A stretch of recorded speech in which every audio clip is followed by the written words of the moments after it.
भूतों का गढ़ भानगढ़। जी हाँ, दुनिया के सबसे ज़्यादा हॉन्टेड जगहों में से एक है भानगढ़। राजस्थान के अलवर जिले में सरिस्का के जंगलों से घिरा है भारत का यह सबसे भुतहा किला, जहां रात में तो क्या लोग दिन में भी जाने से कतराते हैं। राजस्थान में स्थित इस 500 साल पुराने किले का लोगों में इस कदर खौफ है कि लोग दिन में भी इसके आसपास नहीं फटकते। और कहा तो ऐसा भी जाता है कि रात के समय जो कोई भी इस किले में जाता है वह कभी लौट कर नहीं आता। और यही कारण है कि सरकार ने खुद बाकायदा एक बोर्ड लगाकर रात में इस किले में जाने पर प्रतिबंध लगाया हुआ है। डर का आलम तो यह है कि रिजर्व्ड एरिया घोषित होने के बाद भी भारतीय पुरातत्व विभाग ने डर के कारण यहाँ अपना ऑफिस नहीं बनाया। आज इस वीडियो में हम आपको यही बताएंगे कि इस किले को इतना भुतहा क्यों माना जाता है, क्या है इसके भुतहा होने से जुड़ी मान्यताएं, आखिर क्यों एक गुलजार किला एक भुतहा खंडहर में तब्दील हो गया।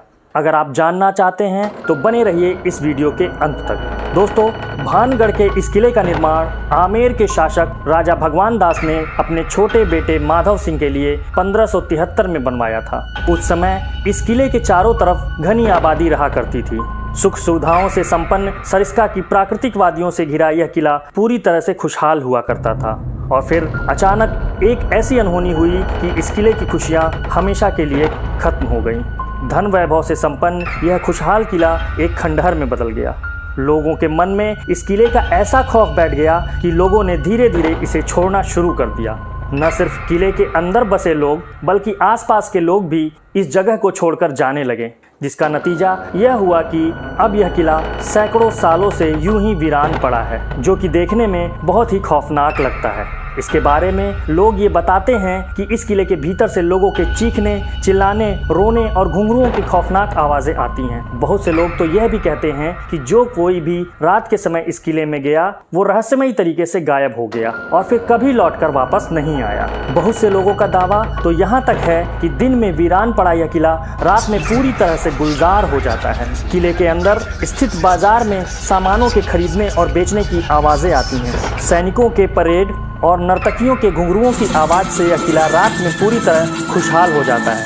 और अपनी इन्हीं डरावनी बातों के कारण लोग रात में तो दूर दिन में भी इस किले में जाने से कतराते हैं। इतना सब सुनने के बाद एक बात जो मन में आती है वो ये कि आखिर इस किले के साथ ऐसा क्या हुआ था जो इस किले को इतना शापित और भुतहा माना जाने लगा। दरअसल इस किले के वीरान और शापित होने के बारे में लोगों द्वारा एक नहीं बल्कि अलग अलग कई कहानियां बताई जाती हैं। पर इन सब कहानियों में जो सबसे प्रचलित है और जिस पर सब लोगों का विश्वास है वह है राजकुमारी रत्नावती की कहानी। कहते हैं इस किले के निर्माण के बाद इसमें एक बहुत ही खूबसूरत राजकुमारी रत्नावती रहा करती थी। राजकुमारी रत्नावती बेहद ही खूबसूरत थी और उनके खूबसूरती की चर्चा काफी दूर दूर तक थी। अपनी सुंदरता के कारण उनके पास विवाह के लिए कई राजकुमारों के प्रस्ताव भी आए थे, लेकिन राजकुमारी ने अभी तक किसी के प्रस्ताव को स्वीकार नहीं किया था।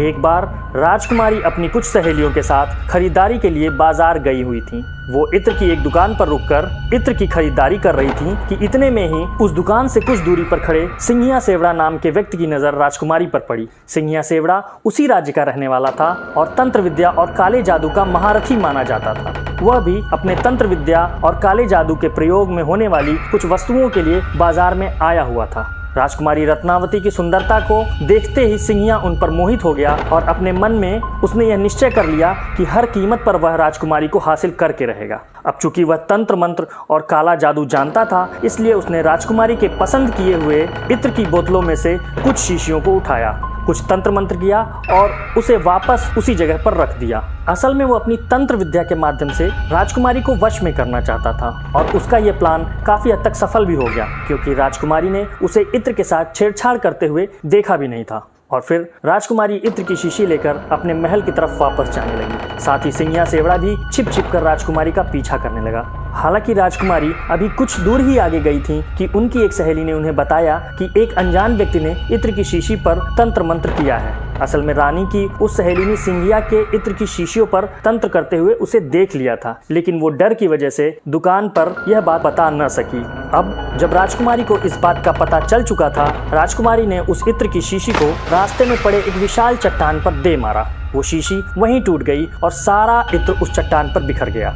और इस तरह उस इत्र में किया गया वह काला जादू उस चट्टान में आ गया और वो चट्टान खुद ब खुद लुढ़कते हुए सिंघिया सेवड़ा की ओर बढ़ने लगा। दरअसल सिंघिया ने उस इत्र पर ऐसा तंत्र किया था कि जो कोई भी उसको लगाता वो सिंघिया सेवड़ा की तरफ दौड़ा चला आता। अब चूंकि वह इत्र उस चट्टान पर पड़ गया था, इसलिए वह चट्टान तेजी से सिंघिया की ओर बढ़ने लगी और लुढ़कते लुढ़कते उस चट्टान ने सिंघिया को कुचल दिया, जिससे उसकी मौत हो गई। लेकिन मरने से पहले सिंघिया सेवड़ा ने यह श्राप दे दिया कि राजकुमारी समेत इस किले में रहने वाले सभी लोग दर्दनाक मौत मरेंगे और उनकी आत्माएं हमेशा इस किले में भटकती रहेंगी। इस शाप के लगभग 1 वर्ष बाद ही भानगढ़ और उसके करीबी राज्य अजबगढ़ के बीच एक भयंकर युद्ध छिड़ गया।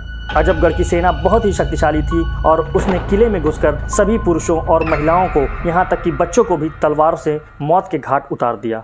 राजकुमारी को भी उन्हीं के कमरे में घुसकर बड़ी ही बेरहमी से मार डाला गया। और दोस्तों, कहते हैं कि इस खतरनाक कत्लेआम के बाद से ही यह किला श्रापित हो गया और इस नरसंहार में मारे गए सभी लोगों की आत्माएं किले के अंदर ही भटकने लगी।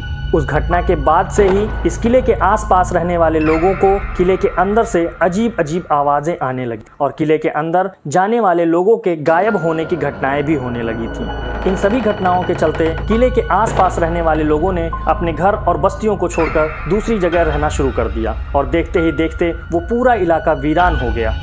इसके अलावा कुछ अन्य कहानियों में बाबा बालक दास की कहानी, जिसमें उन्होंने राजा भगवान दास को यह मना किया था कि राजा अपने किले को इतना ऊंचा न बनाए कि उनके किले की परछाई बाबा की कुटिया पर पड़े, पर राजा भगवान दास द्वारा बाबा बालक दास की इस बात को अनदेखा किया गया, जिसका परिणाम ही था भानगढ़ की बर्बादी।